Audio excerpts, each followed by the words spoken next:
ማንቸስተር ሲቲ የ2025-26 የእንግሊዝ ኤፍኤ ካፕ ሻምፒዮን መሆኑን አረጋግጧል።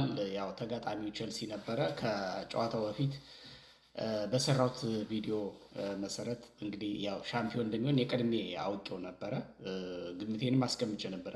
ምናልባት የሰራሁትን ቪዲዮ አይታችኋል። ስለዚህ እኔ የጠበቁት ነበር የሆነው ለማለት ያህል ነው። ምክንያቱም ቼልሲ የዘንድሮ ቼልሲ ትንሽ እንደው እርግማን ውስጥ ያለ ነው የሚመስለው እና አይ ቲንክ ኢዞ ማሬስካን ማባረሩ ቼልሲ ዋጋ የከፈለ ይመስለኛል። አንዳንዴ ምንድነው ምንድነው እሱ ቅብጠት የሆነ መቀመቅ ውስጥ ይከታል።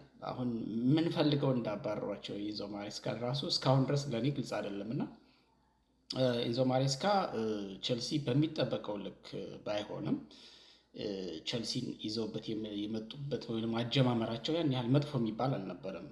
ኦፍኮርስ ቼልሲ የድሮ ቼልሲ አይደለም እና ደግሞ በቼልሲ ቤት ባህል መሰረት ለአሰልጣኞች ብዙ ጊዜ እድል አይሰጥም። የተወሰነ ጊዜ ነው የሚታገሱ። ከዛ በኋላ ያው ቻው ነው።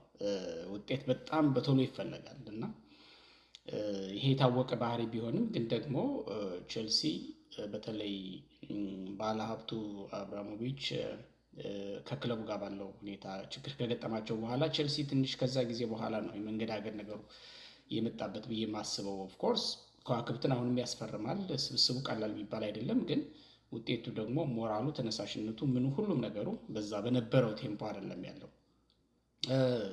ለማንኛውም ደካማውን ቼልሲ ማንቸስተር ሲቲ አሸንፎ ይህን ዋንጫ እንደሚያነሳ ግልጽ ነበረ። አሁን በዛሬ የጨዋታ እንቅስቃሴ ራሱ በተለይ ፈርስት ሃፍ ላይ ጥሩ ኳሱን ለመያዝ የሞከሩበት መንገድ እና ጥሩ ይመስሉ ነበረ። እንደውም እንዴ የዛሬው ቼልሲ እንዴት ነው ሰርፕራይዝ ሊያደርገን ነው እንዴ የሚል እንትን ነበር የጨዋታውን ያየሁት። እና ያው በኋላ የማታ ማታ እንግዲህ አንቷን ሴሜኒዮ ባስቆጠራት ብቸኛ ጎል 1-0 በሆነ ውጤት አሸንፎ ማንቸስተር ሲቲ በአመቱ ሁለተኛ ዋንጫውን አንስቷል። ፔፕ ጋርዲዮላ በ10 ዓመታት ቆይታቸው እንግዲህ ወደ 19 ትሮፊ ሆኖ ተመዝግቦላቸዋል። ይሄ 20ኛው ይመስለኛል ካልተሳሳትኩኝ። እንግዲህ በዚህ ዓመት ሁለት ዋንጫ ቀላል ነገር አይደለም። በእርግጥ ያው ካራባው ካፕ እና ኤፍኤ ካፕ አነስ ያለ ዋንጫ ሊመስል ይችላል፣ ግን ትልቅ ሰክሰስ ነው በእኔ ግምት። በተለይ በኤፍኤ ካፕ በነገራችን ላይ በእንግሊዝ ትልቅ ግምት የሚሰጠው ዋንጫ ነው። ከዚህ በፊትም ደጋግሜ ተናግሬያለሁ። በእንግሊዛውያን ዘንድ እንግሊዛውያን እንግዲህ ከጥንተ መሰረቱ የእግር ኳስ እንደውም መስራቾች ነው የሚባሉት አይደለ? ግን በቀድሞ ጊዜ እንደውም ከየትኛውም የትሮፊ በላይ ግምት የሚሰጠው ዋጋ የሚሰጠው ነበረ የእንግሊዝ ኤፍኤ ካፕ እና አሁንም ቢሆን በዛ ልክ ነው ያለው እና አርሰናልና ማንቸስተር ዩናይትድ በተደጋጋሚ ዋንጫ በማንሳት ይታወቃሉ። አርሰናል ይመራል፣ ያው ማንቸስተር ዩናይትድ ደግሞ በአንድ ድል ዝቅ ብሎ አለ። ለማንኛውም ቀላል ግምት የሚሰጠው ውድድር አይደለም ኤፍኤ ካፕ ለማለት ያህል ነው። ማንቸስተር ሲቲዎች እንግዲህ በአመቱ እነዚህን ዋንጫዎች አንስተው ስቲል የፕሪሚየር ሊግ እድል አላቸው። የሚሆንላቸው አይመስለኝም በእኔ ግምት። እኔ አርሰናል እንዲያነሳ ከመፈለግ ሳይሆን አርሰናል ቀሪ ጨዋታዎችን የማሸነፍ አቋምና አቅም አለው ብዬ ስለማስብ ነው። ስለዚህ ሲቲ ሳይጠብቅ ዋንጫውን ያነሳል በሚል ነው። ነገር ግን መንገራገጩ ካለ እና ሲቲ ቀሪ ጨዋታዎችንም ማሸነፍ ከቻለ በርንማውዝ እና አስቶን ቪላ ምናልባት የፕሪሚየር ሊግ እድሉ በሂሳባዊ ስሌት እድሉ ስላለው ያን የሚያሳካ ከሆነ ቢግ ዲል በጣም ከአውሮፓ ቻምፒየንስ ሊግ በሩብ ፍጻሜ ቢወጣ ከዛ በፊት ቢወጣ ይሄ በጣም ትልቅ እንትን ነው። ፕሪሚየር ሊጉን ባያሸንፍም ዝም ብሎ ባዶ እጃቸውን ከገቡ ከበርካታ የእንግሊዝ ክለቦች ሁለት ዋንጫ አነስ ያለ ግምት ያላቸው ሁለት ዋንጫዎችን ይዞ መግባትም በጣም ቢግ ዲል ነው ለፔፕ ጋርዲዮላ እና ለማንቸስተር ሲቲ። ስለዚህ ማንቸስተር ሲቲ ደጋፊዎች እና እግር ኳስ አባላት እንኳን ደስ አላችሁ ነው ሊባል የሚችለው። እንደዚህ ነው የእግር ኳስ መርሁም እንደዚህ ነው። የኳስ መርሁ እንደዚህ ነው። የስፖርት መርሁ እንደዚህ ነው። ስፖርታዊ ጨዋነት ማለት ይሄ ነው። እግር ኳስን መውደድ ወይም ደግሞ ስፖርት ማፍቀር ማለትም ይሄ ነው። ከዚህ የተለየ ነገር የለውም። በሻሸቅ መፎካከሩ የጠላትነት አለም። ስፖርት ሰላማዊ መድረክ ነው እና ድል ሲያደርጉ ቡድኖች በደንብ ፐርፎርም ሲያደርጉ ኮንግራቹሌሽንስ ማለት እንኳን ደስ አላችሁ ማለት በእነሱም ዘንድ የተለመደ ነው፣ እንኳን በደጋፊዎች ዘንድ እና ማንቸስተር ሲቲ ጉድ ጆብ በጣም አሪፍ ነው። እንደውም አጀማመሩ እኮ ማንቸስተር ሲቲ በፕሪሚየር ሊጉም አሁን ያለበት ደረጃ ላይ ይገኛልም ተብሎ አልተገመተም። በሌሎች ውድድሮችም እንደዚሁ። ምክንያቱም አጀማመሩ ጥሩ አልነበረም። አንዴ መጣ ሲባል አንዴ ሲወርድ ምን ሲል ከተወሰነ ጊዜ በኋላ ነው እንግዲህ በደንብ ተደራጅቶ የመጣው። በተለይ ጎሄን አሁን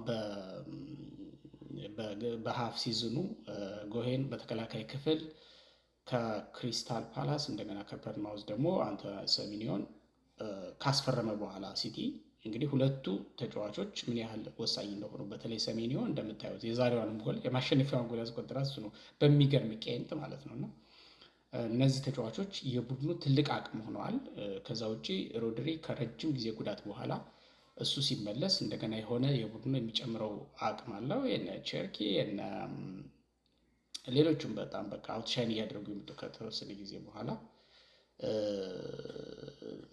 የነ ኦማር ማርሙሽ እንደዚህ በቃ ማለት በቡድን ውስጥ ልዩነት ፈጣሪ የሚባል የነ ዶኩ ሌሎችም አሁን ሃላንድ በዚህ ዓመት እንደ ልዩ ነገር የሚወሰደው ሃላንድ ያስቆጠረው ጎል እንደ ከዚህ በፊቱ አይደለም ነው። የጎል ማሽንነቱ በተወሰነ ደረጃ ቀንሷል ነው፣ ግን አሲስት ያደረገው ራሱ ከሌላው ጊዜ የተሻለ ነው እና በቡድን ውስጥ አጠቃላይ በቡድን ሚዛን መጠበቅ፣ እንደ ቡድን በመከላከል በማጥቃት ሂደት ኳስ በይዞ በመጫወት በኩል ብዙ ጊዜ ቪክቶር ዮኬሬሽ ላይ እንደማነሳው አንድ አጥቂ ጎል ማምረት ቢሆንም ስራው በአጠቃላይ ደግሞ በቡድኑ እንቅስቃሴ ውስጥ ያለው ኮንትሪቢዩሽን ግምት ውስጥ መግባት አለበት ብዙ ጊዜ ብዬ አምናለሁ እና ብዙዎቻችን ማናስተውለው እሱ ነው።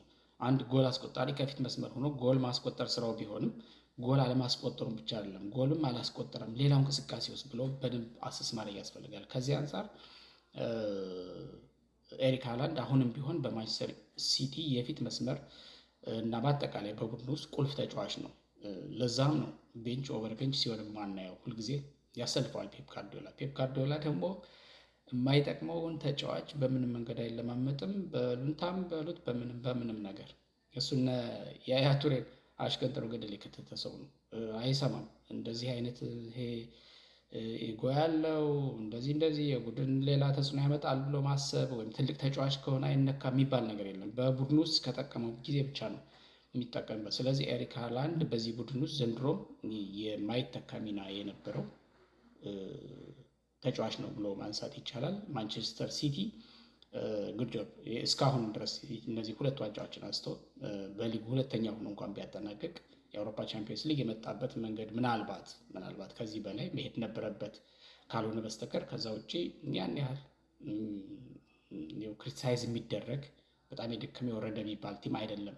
ፔፕ ጋርዲዮላ እስካለ ድረስ በሚቀጥለው ዓመት ደግሞ እንደገና አድጎ በጣም ጎምርቶ የሚመጣ ምናልባትም በሚቀጥለው ዓመት ደጋግሜ እንደገለጽኩት በእንግሊዝ ፕሪሚየር ሊግ ተፎካካሪ ሆነው የሚቀጥሉት አርሰናል እና ማንቸስተር ሲቲ ናቸው በዋናነት ብዬ አስባለሁ። ምናልባት ማንቸስተር ዩናይትድ ማይክል ካሪክ አዲስ ፊርማ ያው እንግዲህ እንደፈረመ ነው ኦፊሻሊ የወጣ ዜና አላየሁም፣ ግን ኦልሞስት ኮንፊርም ሆኗል፣ አልቋል ነው ተስማምተዋል። ባለሀብቶች እንዲያስቀጥሉት ነው። የብዙዎቹ ሪኮሜንዴሽንም እሱ እንዲቀጥል ነው። በተለይ በትልቅ ደረጃ እንደነ ሉዊስ ኤንሪኬ እንደነ የርገን ክሎፕ እንደዚህ አይነት አሰልጣኝ ማምጣት ካልቻለ ማንቸስተር ዩናይትድ በእኔም ግምት ማይክል ካሪክን ማስቀጠል የተሻለ ውሳኔ የተሻለ አማራጭ ነው ብዬ አስባለሁ እና ማይክል ካሪክ መቀጠሉ አይቀርም። ይሄ ከመጣበት ኦልሞስት ሲዝኑ ተጋምሶ ወይም ደግሞ ወደ መገባደዱ ጊዜ ቢመጣም ከዛ በኋላ ያሳየው ፐርፎርመንስ በሚቀጥለው ዓመትም እንደሚቀጥል ተስፋ አደርጋለሁ በግሌ እና የማንቸስተር ዩናይትድ አሁን ያለው የስኳድ ጥልቀቱም የስብስቡም ያን ያህል የሚታማ አይደለም። ግን የኮችንግ የመምራት እና የአሰልጣኝ ፍልስፍና እና ይሄ ምንድነው ውጤታማ አሰልጣኝ የማግኘት መባዘን ውስጥ እንጂ ያለው በተጫዋቾች ሁሉም አቅም ያላቸው ነው በአብዛኛው ብዬ አስባለሁ ነው። በቀጣይ ምናልባትም ተፎካካሪ ሆኖ ሊቀጥል የሚችለው ሶስተኛው ክለብ ማንቸስተር ዩናይትድ ነው ብዬ አስባለሁ ከሲቲ እና ከአርሰናል ውጭ። ሊቨርፑል ስቲል ችግር ውስጥ የሚቀጥል ይመስለኛል። ችግር ውስጥ ማለቴ እንደው በሻምፒዮንነት በዛ የምንገምተው አይነት ጠንካራው ሊቨርፑል እናያለን በሚቀጥለው ብዬ አላስብም። በእርግጥ በጣም የሚገርም ስብስብ ያለው ነው። በተለይ በአጥቂ ክፍል አሌክሳንደር ኢሳክ አሁን ከጉዳት ተመልሷል። በሚቀጥለው ሲዝን ሜይ ቢ ጉዳት መልሶ ካላገኘው እነ ኤኪቲኬ ምንም እንኳን መሐመድ ሳላህ ቢወጣም ሌሎችም አሉ። አዳዲስ ፊርማዎችን እጠብቃለሁ በግሌ እንደ ባለፈው ዓመት 450 ሚሊዮን ዩሮ ያወጣል ባይባልም